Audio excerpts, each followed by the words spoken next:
ಎಲ್ಲರಿಗೂ ನಮಸ್ಕಾರ. ಇವತ್ತು ಸಿಂಪಲ್ ಹಾಗೆ ರುಚಿಯಾಗಿರೋ ಟೊಮೆಟೊ ಈರುಳ್ಳಿ ಗೊಜ್ಜು ಅಥವಾ ಪಲ್ಯ ಮಾಡೋಣ. ಮಾಡೋಕ್ಕೆ ತುಂಬ ಈಸಿ ಹಾಗೆ ಕಡಿಮೆ ಟೈಮ್ ತಗೊಳುತ್ತೆ. ಹಾಗೆ ಸಿಂಪಲ್ ಪದಾರ್ಥಗಳನ್ನು ಉಪಯೋಗಿಸಿ ಮಾಡೋ ಗೊಜ್ಜು ಇದು. ಎಲ್ಲರ ಮನೆಯಲ್ಲೂ ಈರುಳ್ಳಿ ಹಾಗೆ ಟೊಮೆಟೊ ಇದ್ದೇ ಇರುತ್ತೆ. ಯಾವಾಗ ಬೇಕಾದರೂ ಮಾಡಿ ಸವಿಬಹುದು.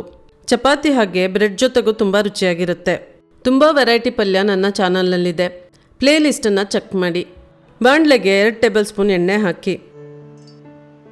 ಎಣ್ಣೆ ಕಾದ್ಮೇಲೆ 1.5 ಟೀ ಸ್ಪೂನಷ್ಟು ಸಾಸಿವೆ ಹಾಕಿ ಕೈ ಆಡಿಸಿ. ಸಾಸಿವೆ ಸ್ವಲ್ಪ ಸಿಡಿದ್ಮೇಲೆ 1.5 ಟೀ ಸ್ಪೂನಷ್ಟು ಜೀರಿಗೆ ಹಾಕಿ.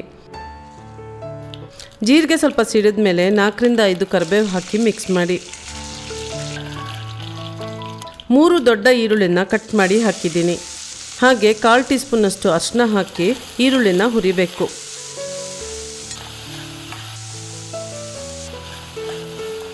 ಈರುಳ್ಳಿನ 5 ನಿಮಿಷ ಹುರಿದು ಸ್ವಲ್ಪ ಕಲರ್ ಚೇಂಜ್ ಆದಮೇಲೆ 2 ದೊಡ್ಡ ಸೈಜ್ ಟೊಮೆಟೊನ ಕಟ್ ಮಾಡಿ ಹಾಕಿದ್ದೀನಿ. 3 ಈರುಳ್ಳಿಗೆ 2 ಟೊಮೆಟೊ ಸಾಕಾಗುತ್ತೆ. ಈರುಳ್ಳಿ ಜೊತೆ ಟೊಮೆಟೊನ ಮಿಕ್ಸ್ ಮಾಡ್ತಾ ಹುರಿಬೇಕು. 1.5 ಟೀ ಸ್ಪೂನ್ನಷ್ಟು ಉಪ್ಪು ಹಾಕಿ ಮಿಕ್ಸ್ ಮಾಡಿ. ಉಪ್ಪು ಈ ಟೈಮ್ನಲ್ಲಿ ಹಾಕಿದರೆ ಟೊಮೆಟೊ ಬೇಗ ಬೇಯುತ್ತೆ. ಮಧ್ಯಮ ಉರಿಯಲ್ಲಿಟ್ಟು ಬೇಯಿಸಬೇಕು. ಅರ್ಧ ಕಪ್ನಷ್ಟು ನೀರು ಹಾಕಿ ಕೈ ಆಡಿಸಿ.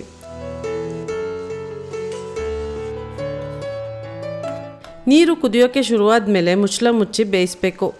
ಆವಾಗವಾಗ ಮುಚ್ಚಳ ತೆಗೆದು ಮಿಕ್ಸ್ ಮಾಡ್ತಾ ಬೇಯಿಸಿ. 5ರಿಂದ 7 ನಿಮಿಷ ಕುದ್ದು ಟೊಮೆಟೊ ಸ್ವಲ್ಪ ಸಾಫ್ಟ್ ಆದಮೇಲೆ 1 ಟೀ ಸ್ಪೂನಷ್ಟು ಬೆಲ್ಲ, 2 ಟೀ ಸ್ಪೂನಷ್ಟು ಸಾರಿನ ಪುಡಿ ಹಾಕಿ ಮಿಕ್ಸ್ ಮಾಡಿ.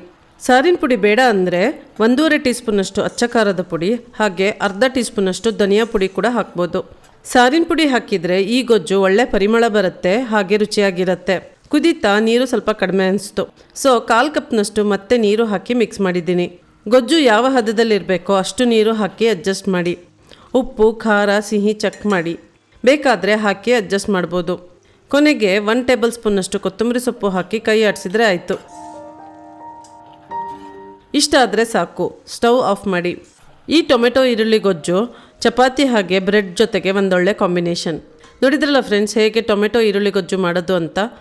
ನೀವು ಮನೇಲಿ ಟ್ರೈ ಮಾಡಿ ನೋಡಿ. ಇಷ್ಟವಾದರೆ ಲೈಕ್ ಮಾಡಿ ಹಾಗೆ ನನ್ನ ಚಾನಲ್ಗೆ ಸಬ್ಸ್ಕ್ರೈಬ್ ಮಾಡಿ. Thank you.